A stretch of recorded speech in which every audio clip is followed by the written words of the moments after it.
They're generally women who had an over-dependent relationship with their parents, maybe particularly their father. They're generally women who went from their father to a boyfriend who was either overbearing and overprotective, or who was enticed into becoming that by the dependency of the person, of the sufferer.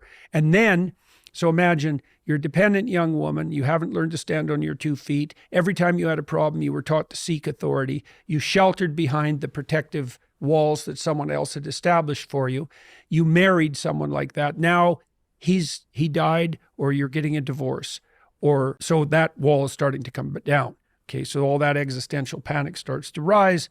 You start panicking when you go out, and you end up at home unable to move. Also thinking you're the only person in the world who's suffering that way. And so what you do is you find out, you do a problem analysis, and you find out their core fears. And agoraphobics are often afraid of elevators. And that's quite convenient because, there are elevators everywhere. So you can start having them confront their fear of elevators. So how do you do that? Well, if they're really terrified, you say, well, let's look, why don't you come sit by me and let's look at some pictures of some elevators. And you say, look at the elevator. Okay, now imagine being 20 feet from it.